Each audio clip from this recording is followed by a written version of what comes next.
Good morning, Chair and honorable members. I'm Kumam Dengwane, the Special Director within Asset Forfeiture Unit. Thank you. That's our latest recruit, Honorable Chair. It's the first time in Scopa, so you give her easy time.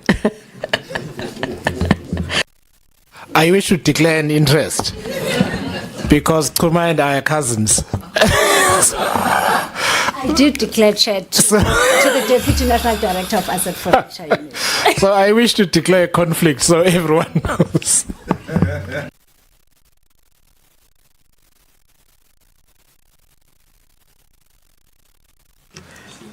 Good morning to the Honorable Chair, the Honorable Members, the leadership of the NPA, the SIU. I am Lieutenant General Mboto. I'm the Divisional Commissioner of the DPCI, and I'm with my colleague here, General Mboto. Thank you.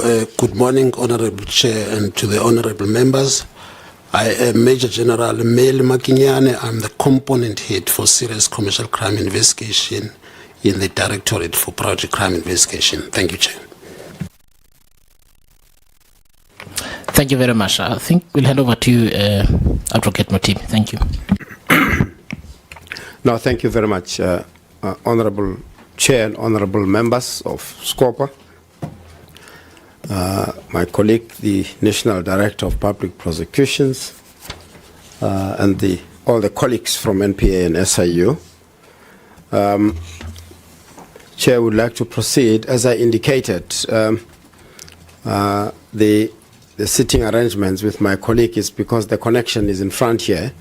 So I'll start off, and then where appropriate, he will take on. So, Chair, we prepared this presentation in accordance with the request that the SCOPA sent to us around the matters that were referred to the National Prosecuting Authority. We also referred to the case monitoring mechanism that, going to go to the next slide, yeah. The case monitoring mechanism that we are working on with the presidency in particular, and of course we'll then conclude. We thought it appropriate, Honorable Chair and Honorable Members, that we give you a picture of the proclamations that we've received, and you'll see there that it really, starts from 2014 to 25-26. This is really just to give an impression to SCOPA in terms of the proclamation workload that we have. All of them count up to 212.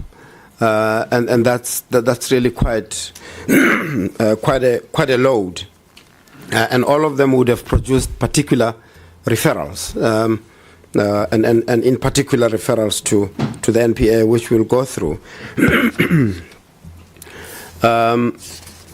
The next slide, please. We start off with just the sort of the legislative framework for these referrals. So, in particular, Section 4 of the Special Investigating Units and the Special Tribunals Act 74 of 1996 provides, in general, for the mandate of the SIU. With respect to the referrals of evidence to NPA, specifically Section 4, subsection D, provides for that referral. It specifically indicates that when SIU investigates and it finds evidence regarding or which points to the commission of an offense, such evidence to be referred to the relevant prosecuting authority. And it's interesting to say that the legislation speaks of relevant prosecuting authority. Understandably, that there would probably be, prosecuting heads in the various provinces, and I'll indicate later on how we have sought to mitigate some of the issues by referring to the DPCI as well. Sorry. Now, Section 4. Subsection 2 indicates that it's really a repeat that once we've obtained such evidence, we need to inform the relevant prosecuting authority. But of importance, Honorable Chair and Honorable Members, and this is where really the legislation leaves it, and it leaves it to us, that whereupon once that evidence is referred, such evidence must be dealt with in the manner which best serves the interest of the public. And that's where it ends. Sorry, Chair, I'm recovering from a terrible influenza here. So once we have referred that, and you'll see later on that we have sought to say, how is it that we all really cooperate in terms of dealing with these matters. I'll mention that later on. As we state there, we ensure that the evidence that it refers to the NPA is the evidence that envisaged by the legislation in terms of pointing to a criminal offence, and once we have done that, there's a line there that says meets the standard of criminal prosecution, but I think we probably need to reword that and say we are of the view that the evidence points to criminal offence, and then we hand over. Whether it meets the criminal standard or not is for the NPA to decide. And of course, it's been the case all along. So, in relation to the criminal referrals, and as I indicated, we've signed 2 memoranda of understanding with NPA, and the first MOU was signed on the 28th of August 2017. Honorable Chair and Honorable Members, we've reported before at SCOPA that we did sign the first MOU in 2017, and that was before Advocate Shamila Batoy.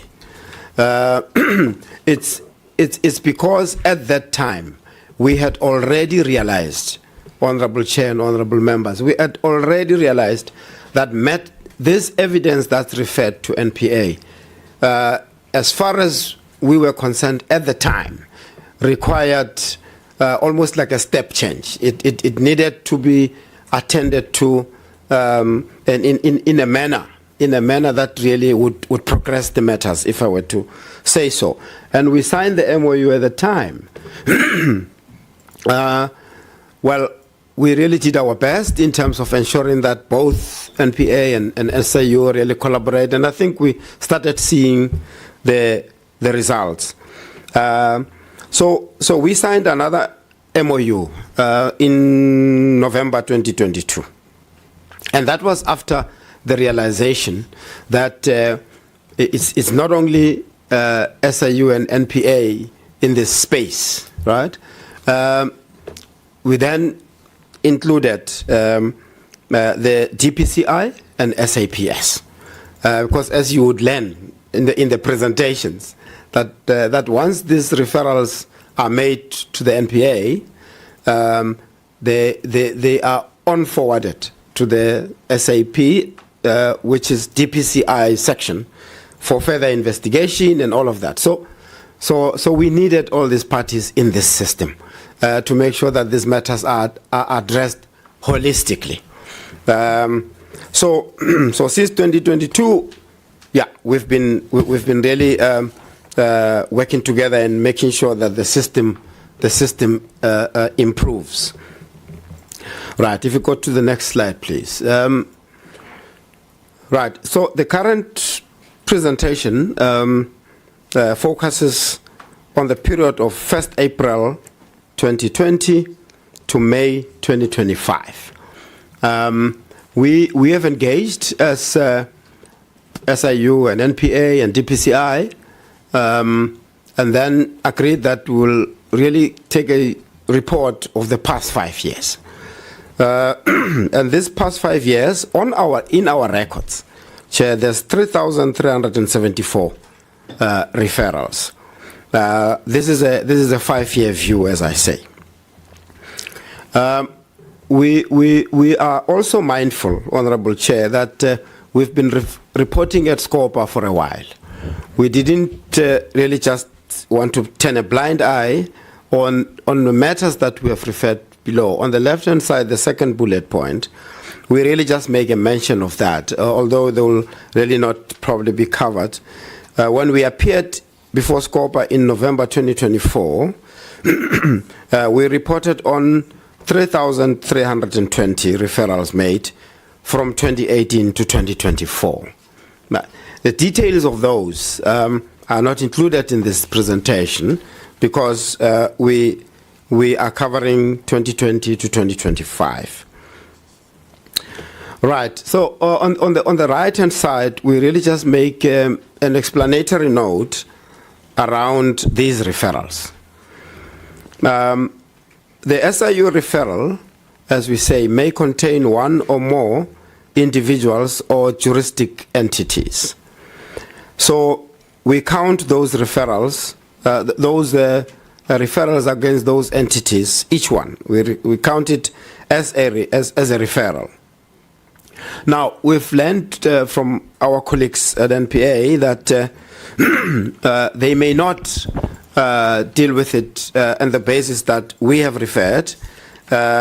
They may end up clustering these matters for purposes of considering the matter whether for prosecution or for further investigation by the DPCI.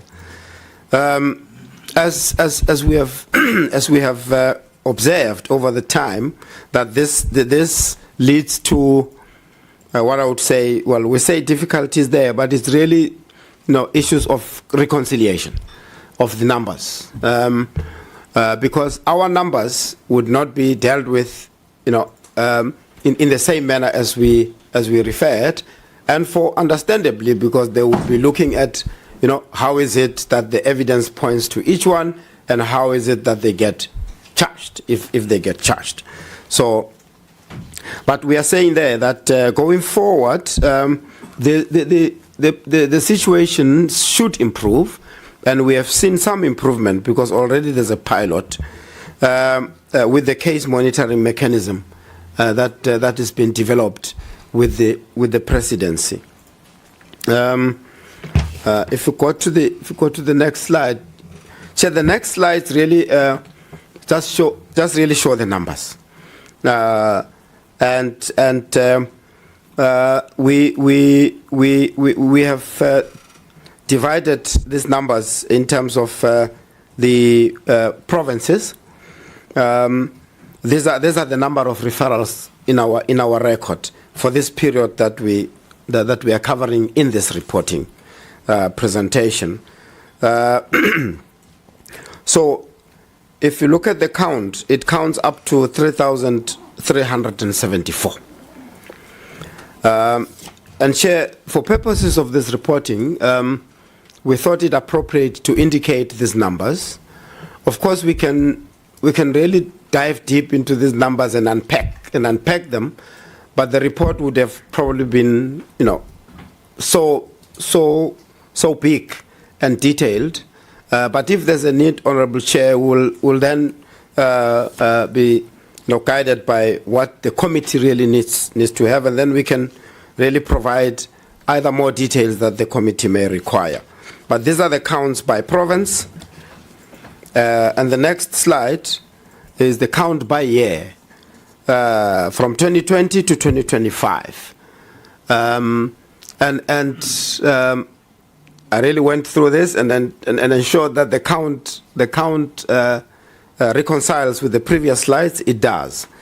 They all count up to 3,374. This is a count by year. And the next slide is the count by sphere of government. As you can see there, the national, which are the national entities, national departments, and national state-owned entities. They count more. And Chair, from our observation, most of the strategic investigations are really happening at a national level. This would include your REF investigations, lotteries, denial, and all those. And then you've got provincial sphere of government. There it would include provincial departments, it would include provincial state-owned entities, and so on. And then the local government, which are in the main municipalities. Again, I did a check. It counts up to 3,374 referrals. All right. The next slide, Chair, as we prepared, we really tried so that the committee has a sense of all these numbers. It's well and good to give the numbers, but what do they really mean and say? And as I said, if need be, we can really go back and say each and every number, which offence did it point to. But we thought it appropriate to give a picture of the evidence that was referred, pointing to which the nature of the offence that would have been pointed to by the evidence. So some of the offences would include corruption, fraud, forgery and uttering, contravention of Section 31A of the CIDB regulations, contravention of Section 86 and of the Public Finance Management Act, offences in terms of the Prevention and Combating of Activities Act, and offences in terms of the Prevention of Organized Crime, money laundering in terms of Section 4 of POCA. We also look at contraventions of the Municipal Finance Management Act and contraventions of those sections referred to of the Medicines and Related Substance Act, and these were quite rife during the COVID-19 investigations. I've mentioned already about fraud and the thefts, in particular of funds committed by attorneys and matters relating to contempt of court. So may I just ask you to stay on the slide? I just want to clear a matter up. So first, second, third, fourth, fifth bullet 2, 3, 4, 5. Is that the Prevention and Combating of Corrupt Activities Act? Is that Corrupt PRECA? Activities That's Act. PRECA, Yes, right? yes. Okay, if we can make that correction, so that the public version contains the accurate information. With the Prevention and Combating of Corrupt Activities Act. Yeah. PRECA. Thank you, Chair. Thank you so much. Right, Chair. We now really come to what is called the case monitoring mechanism. At the time when we sort of first raised these issues around 2017, when we signed the first memorandum, and we kept on presenting to SCOPA from that time, the matter was also taken up with the presidency. And SCOPA also, called the presidency to really come and say, how is it that the referrals of SIU are monitored for implementation by various state institutions. So following that interaction, a focused project was put in place where a mechanism had to be developed. So as we speak, there is a mechanism that is in place, but as we say there, the presidency previously reported to SCOPA that a case monitoring mechanism was being developed, which will allow the presidency to track and monitor the implementation of the SIU recommendations for remedial action. Chair, we're reporting this because we are part of the project. I'm sure the presidency can present in so many ways on themselves, but we present as much as we are part of the project. Significant progress has been made, we say. CETA, which is the State Information Technology Agency, was contracted, and they've developed a proof of concept in respect of the SIU referrals to NPA. NPA is also part of this project. So Officials of the SIU and NPA have been trained in the use of the proof of concept system. The system went live on the 1st of April 2025. So data has been uploaded for the tracking and monitoring of the SIU referrals as a pilot for the North Gauteng office of the NPA. We will monitor how that proof of concept really progresses and then obviously report on. So we have ensured that each SIU referral gets a unique system reference number, and this will now really make it easier for SIU and NPA to reconcile the numbers. Next slide. The proof of concept will be evaluated next month, where after a decision will be made as to whether or not the system should be further developed or expanded to include the remaining NPA referrals as well as other SIU referrals. That is disciplinary referrals, regulatory, administrative, and other systemic referrals. This system really it's going to prove so worthwhile to really make our reporting life in this space easy. A steering committee has been established, which is chaired by the Department of Monitoring and Evaluation at the Presidency. Of course, the terms of reference of this steering committee have been drafted and have been circulated to the members. There's a technical operations committee that has been established. The next slide. So in summary, the proof of concept really would deliver the following capabilities. We'll be able to track cases from a motivation for a proclamation through to implementation of the criminal recommendations. It will provide integration between SIU and NPA systems for criminal referrals. It will also ensure complete alignment on numbers and reporting between SIU and NPA. It also establishes the foundation for expanding to other recommendations types like disciplinary, regulatory, administrative, and systemic. We've actually, as a project team, also observed that it could really serve as a capability for monitoring the state capture cases, but they would be included in the system at a later stage.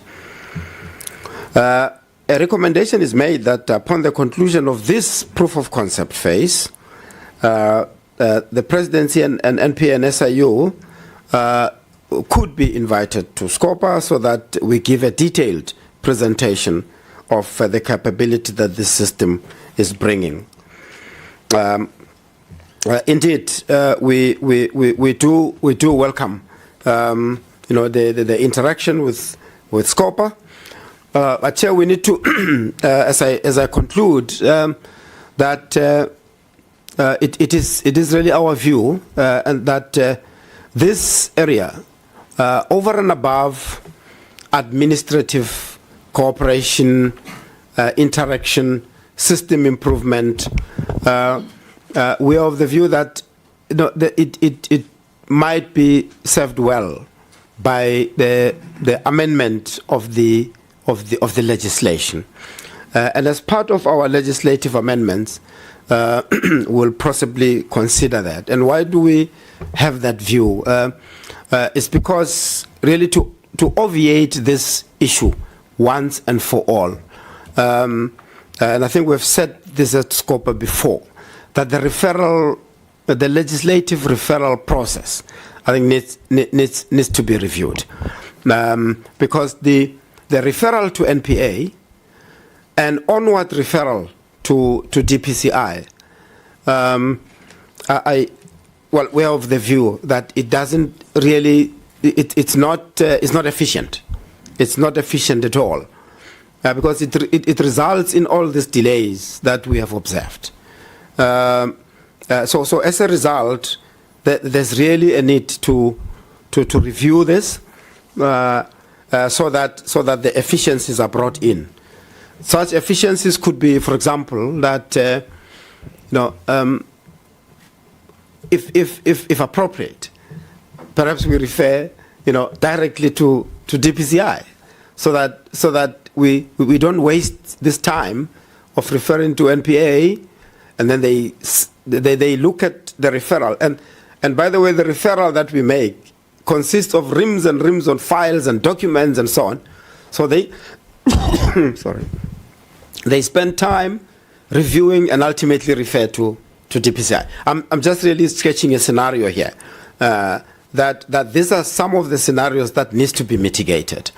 And this really, with hindsight, when the legislation was developed, they probably, these practicalities were not taken to bear, So now we are seeing it in practice, And when we first raised it, and as I say, in 2017 already, because we had realized that there's lack of impact here, right? Our matters get referred, and then we're not seeing the results.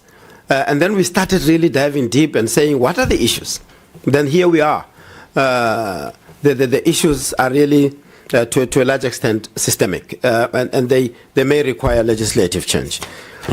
Chair, that was the last of our slide. Thank you.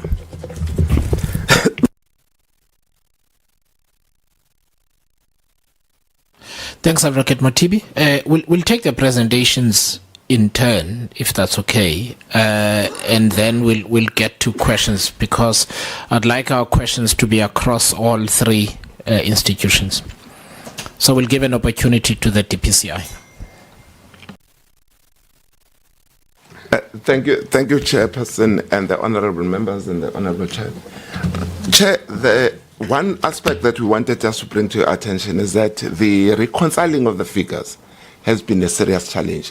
What made it difficult, Chairperson, is that, as you must have heard from the head of the SIU, was that the way they calculate, they will calculate individuals and juristic persons, while they might be having 10 of those. When we have the actual case, we find that it's one case for us with those 10 individuals and those juristic persons. Also, the other challenge that we had was that it's not centralized, meaning that while some may go through the head office of the NPA, some may go through the regions of the NPA and get referred to the DPCI in that region. And we might not have that figure to reconcile. And then we thought if we were to get those, it would have taken us long. But what I'm just trying to say is that we might not have, as we speak, a correct figure that speaks to how many have been referred and where. And the other aspect that the Honourable Chair and the members need to take note of is that when it comes to the NPA will not refer everything that they've received. They will refer to us those that they've assessed and identified that there is a criminal aspect that the DPCI needs to investigate. Thank you, Chair. General will present that. Sorry, can I just, and I'll ask the members to note this, because it's one of the things I want us to discuss at question time, because there are clearly issues here. So we've discussed the issue that, let me clear this up first.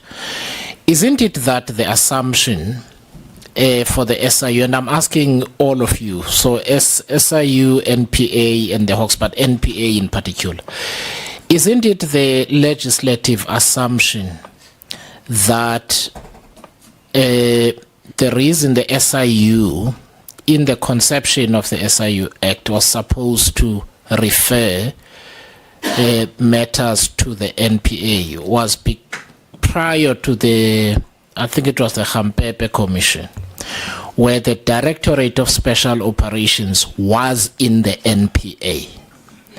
Things have subsequently changed, and the Directorate of Special Operations is no longer in the NPA. It is now the Hawks under the SA Police Service, and therefore that's what legislatively needs to be cured.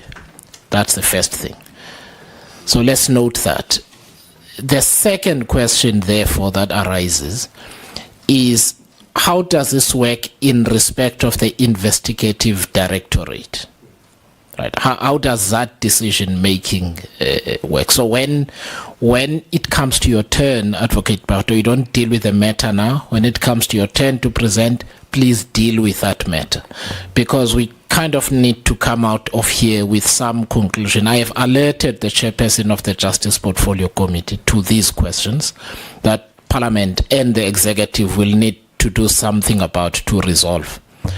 The last thing I want to notify everyone that we need to discuss, there are clearly issues relating to both at the DPCI and at the NPA in terms of where appropriately you're supposed to refer matters, either for investigation or for prosecution. As I understand it, and correct me if I'm wrong, if something happens, so the provincial directors of public prosecution have the primary responsibility for following up and basically making prosecutorial decisions around those prosecutions. So one of the things we need to deal with is, at which point does it roll up? And in most of the instances that we're talking about, if cases do so, where are most of the decisions made? Because if we're going to deal with those questions, we need to have an understanding and what kind of supervision takes place at that level, so that we get an insight. And that is for both institutions, because they've now left the gate of the SIU and they reside with both of you. So can we just note those for discussion later on, and also to the members? Thanks.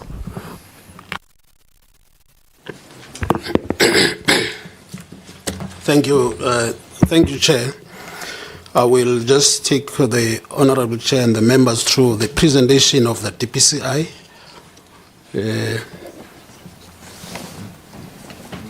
Is it? Oh, okay. Sorry, Chair, can I connect there?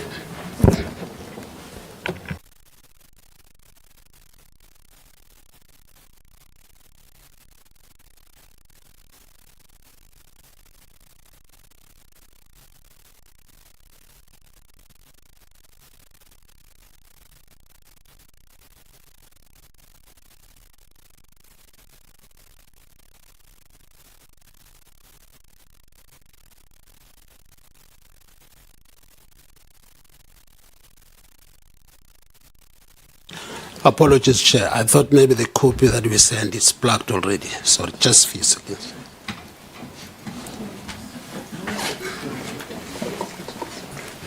Chair, for clarity, if I may, who's projecting? Because we are under the assumption that Parliament will be projecting what we've sent. No, I think the little mistake that's happened is that we hardly have more than one institution here, and therefore whoever is presenting brings their laptop and we use it. May I suggest that for next time, so let's wait until this is sorted. So what I'd like to ask is that the NPA's presentation gets sent to this machine. Whose machine is that? We can sort that out during break or whenever. So, but basically, so that we don't need to have this kind of moving about and so on.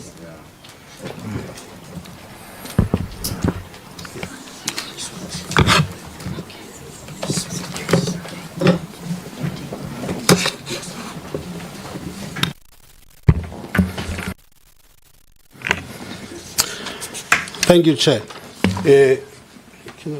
Can we go to the next slide? The next slide is just the outline of the presentation. We'll be dealing with a number of cases that have SIU referrals, the entities involved, the amounts involved, the state capture cases that have also the referrals from the SIU, and then cases emanating from the COVID-19, the national lottery cases that were also referred by the SIU, and then cases finalized, and then we'll talk on the factors also that impact on the investigation. Next slide.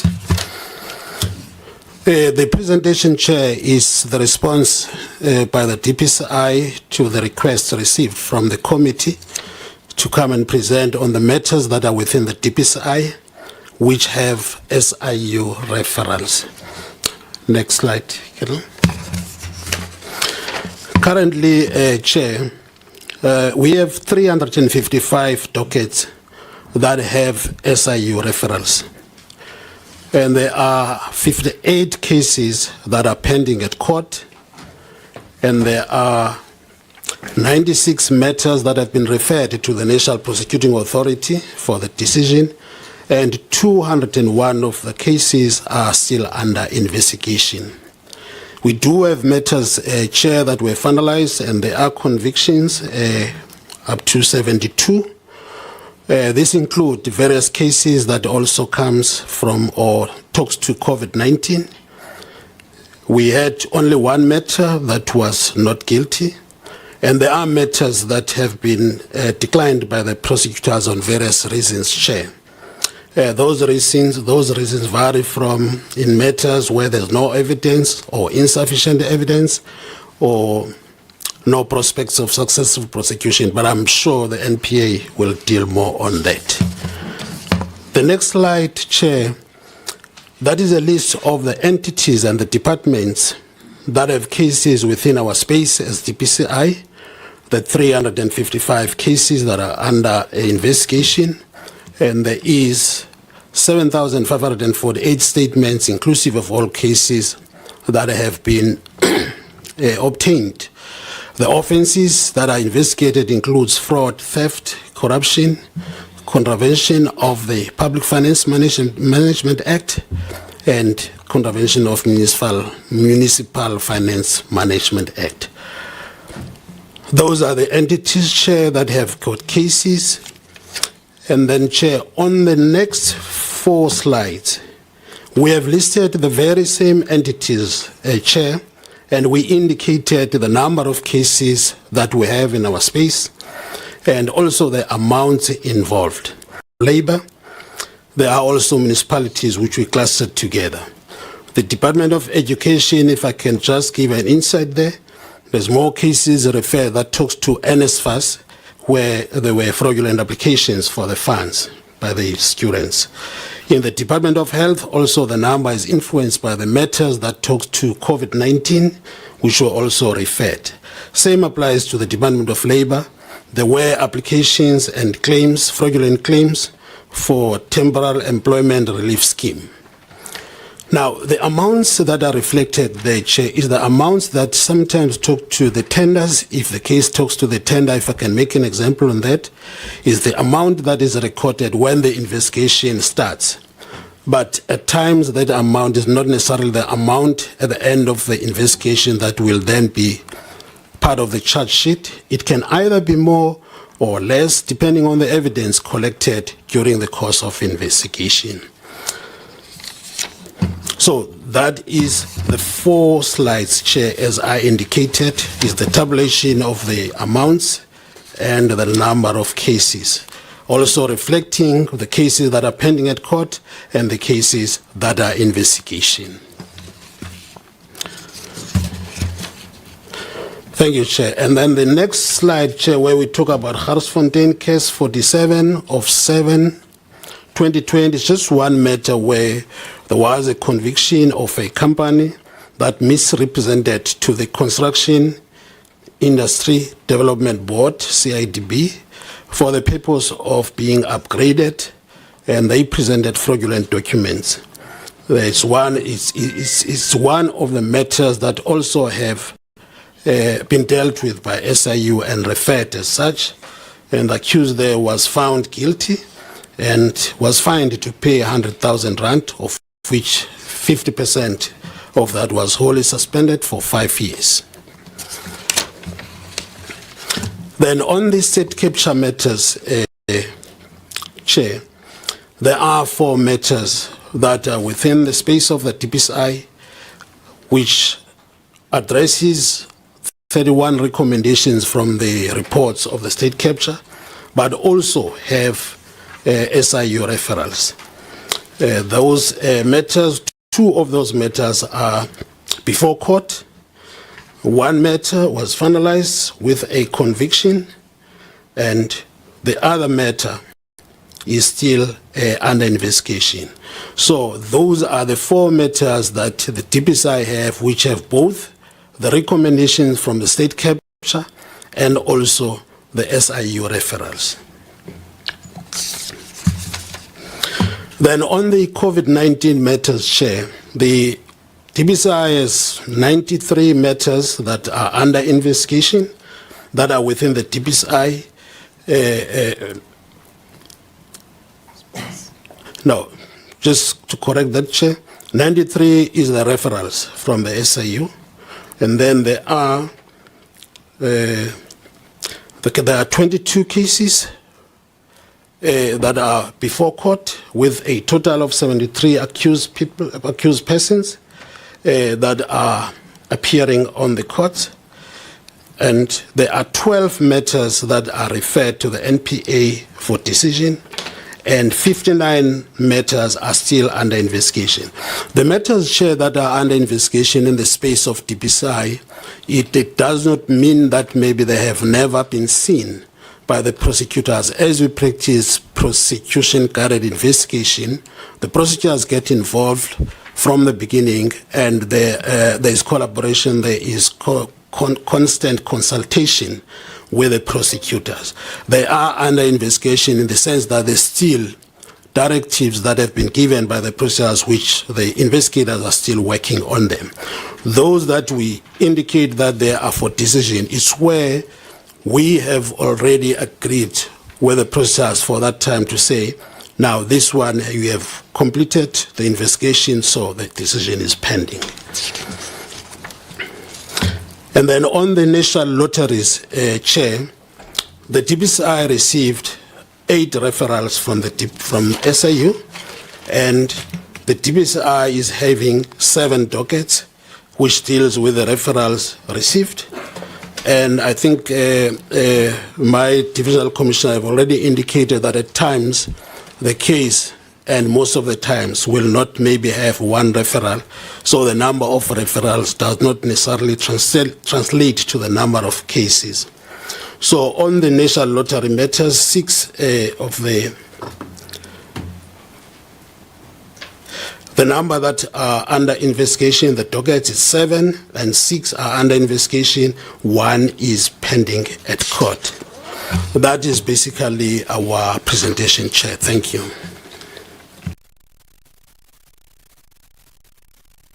Sorry, I think in your, if I may, so I think in your introduction you said you'd also deal with challenges or something like that on investigations. Didn't you say that? You did. Or not? Or factors affecting investigations or something along those lines. So that's the one thing I want to ask. The second is, can you go back to your table of cases?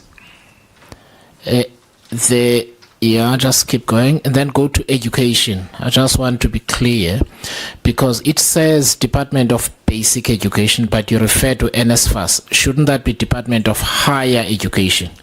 I want us to clear. It's Department of Higher Education. That is true, Chair. That would be the correct. Yeah. And then can you deal with I think in your introduction you said something about factors affecting investigations or something. Or I hope I didn't mishear, but I thought there was a theme like that. That was that you promised us. Yeah, on the. Yeah. Sorry, there's another follow-up from Honourable Mente.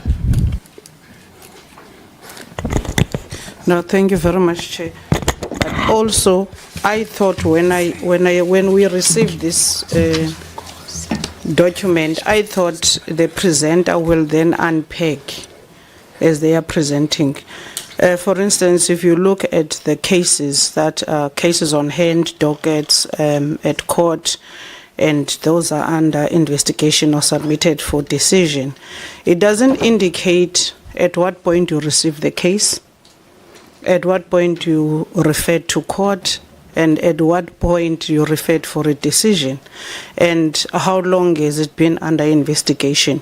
We may not be dealing with the nitty-gritties of what does the investigation entail, but how long have you been sitting with this? Because that's actually the nature of what we want to address in this meeting.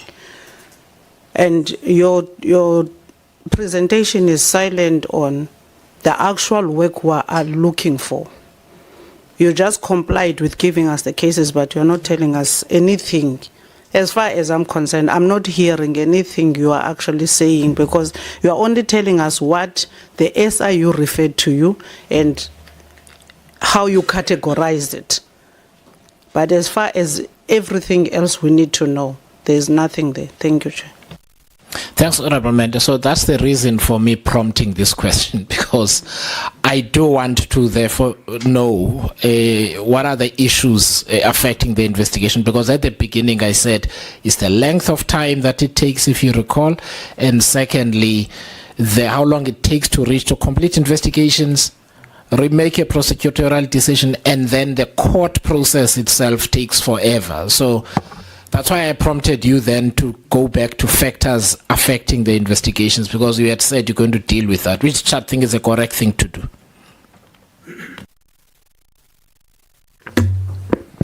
Thank you, Chair. Chair, what the honourable member is indicating is true that it is not reflected in our presentation.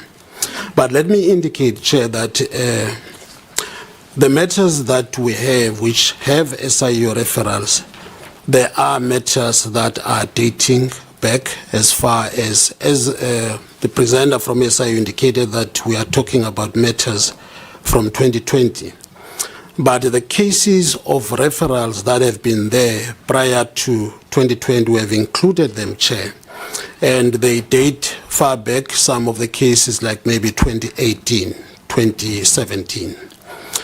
The cases, Chair, that we have, some of them, as much as today we are indicating that they have got SIU referrals, we do have matters that when we receive the SIU referral, they were already in our space under investigation. But when the referrals come, then not new matters that are opened. So that detail, Chair, unfortunately, as it is not appearing on our presentation, but it is true that there are matters that have been with us for some time. And as the Chair indicated from the beginning, that maybe when we talk about complex matters, we need to indicate what do we mean by complex. Some of these cases, Chair, they refer to multiple transactions that have taken place over a period of time, and all those analyses, that is the investigation that needs to be done. And at times, Chair, some of these cases, they need skills that we do not necessarily have with them within the TPCI, where we have to outsource those kind of skills to make sure that we get to the bottom of the case for the NPA to have proper evidence for getting those matters to be enrolled. So the presentation, Chair, unfortunately didn't get to that deep information, but the issue which Chair raised, where there is an indication in our layout of the presentation that there are factors that also deal, that talks to the delays or the inhibiting factors within our space, though we may not necessarily like to deal with them deep on those, Chair, as if maybe we are putting an excuse. But the issues of the resources, Chair, always come and hit us hard when we get to the time that we take in finalizing our matters. I'm not sure, maybe my divisional commissioner would want to add something on that. Thank you, Chair. Thank you, Chair. Maybe just to bring two matters, just for the Honourable Chair's consideration. One that he spoke of when it comes to expertise that we do not have in-house will include us. We do have a very limited forensic accounting skills, but it's not sufficient for the volume, and some of them we not even convinced that the expertise would want to try on a high-profile case. Then we have to go and procure that. And our procurement is not the fastest when it comes to procuring the services. And the other information, the other problem that we sometimes face is when it is like, I'll make an example with a matter from the SNDF, where we found that the documents that we are looking for need to go through the process of declassification because it's a classified document. So these are kind of challenges that we sometimes have. Thank you, Honorable Chair. Thank you. So you were helpful enough to give us a memo. So can I try and help this answer by going to point number 7 on your memo? The members have it. And then let's go there. So let me, for ease of reference, I will read it because it's short, right? Factors that impact on investigation. So when I asked, I was looking at it, and I was hoping you'd go there yourself. The DPCI is currently operating at just 50.41% of its approved staffing structure. Of 5,332 positions, I am assuming you are sitting at 2,160 something odd. So you are short of literally half of your people. So the shortfall is 49.6%. Our current operational capacity is impacting on the workload, right, which has necessitated prioritization of certain matters over others. While we strive to maintain high standards, the reality is that resource reallocation to address emerging priorities can compromise the quality and illustrate the challenges we face in delivering optimal results under these conditions. Bullet number 3, although recruitment efforts are ongoing, the DPCI's incremental gains in staffing are continually threatened by the daily risk of attrition due to various factors. So I don't want to say that goes to the heart of the matter, and I don't think you were helpful to yourselves and to us. I accept the issues that you raised. Bottom line is, if I were to read these 3 bullet points, the number of cases that you get, not just from the SIU, but basically financial crime type cases, arrive at a DPCI that really has to choose which case